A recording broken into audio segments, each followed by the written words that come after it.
Hello everyone, welcome to our apocalyptic comedy show. Today, see how Dimon gives a motivational speech with a mic. He claims to be the savior, promising equal resource distribution evaded. Wow, equality at its finest. Meanwhile, the strategist couldn't wait to see Dimon's selection, and surprisingly, he chose a soldier. The soldier seemed to win a Nobel Peace Prize, then sprayed meds and grabbed bombs, rushing out. This is the superhero team of the apocalypse, the Suicide Squad. What bravery, but is it safe? Sworned, old bridge soldiers had a blast in the air, bombs flew wildly, troubling Dimon and his team. Even a crane lifted gear, hooking Fruity. Dimon jumped out, not wanting foes to lift his treasure.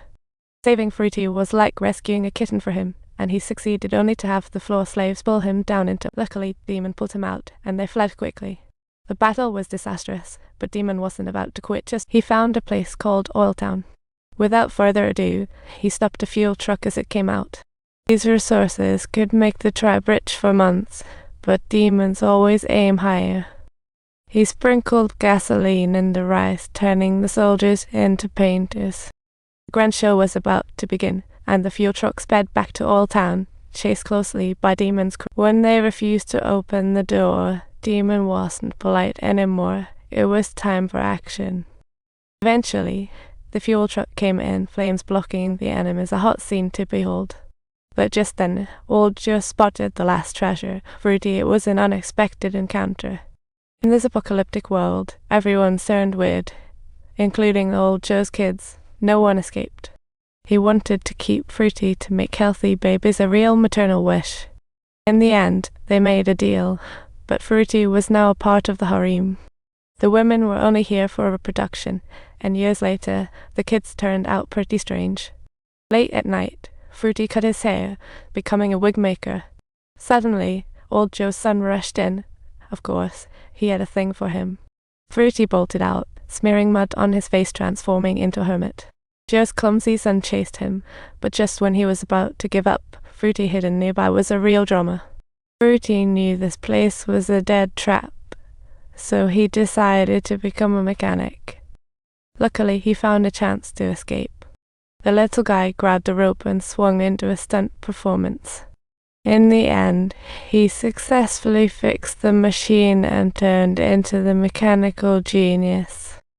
Later, they were tasked with building a massive war machine, truly impeccable craftsmen. The war machine was on its way when bam! They were under attack, with the enemy air force joining the fray. Casualties were heavy, but they pulled an unexpected turn of events, a true miracle. But as motorcycles rolled over, Fruity was almost dragged away, and Jack panicked. Suddenly realizing the speed dropped, it was a fuel line issue, definitely no time to slack off.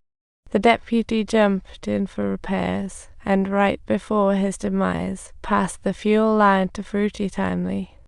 Just as Fruity prepped for his great act, an enemy bomb popped up. He was exhausted.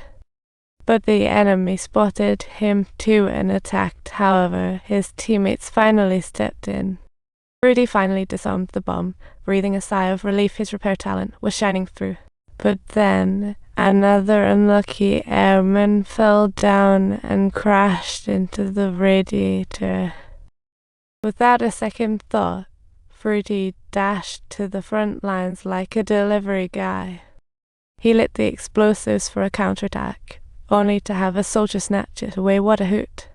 Fruity fixed the skull back in place and resolved the issue. What a top-notch brain. Then he and Jack teamed up smoothly, easily taking out the remaining enemies, but new troops were on their way. Just as they enjoyed their victory, a glider swooped in, raining oil fire. What a headache. Fruity quickly figured a way out, ran to the Mitch arm and pulled the glider down. Suddenly, out popped a flying motorcycle, which actually started crazily shooting at Fruity. But he seized the moment, hitting the enemy's thigh with an arrow, an unbeatable combat skill. Finally, as the enemy changed bullets, Fruity launched his last attack, and the tension was palpable. In the end, they took out all the enemies, leaving only him and Jack. He attempted to hijack the war machine, but was tossed out by Jack, staring at the vast desert. He had no idea where to go.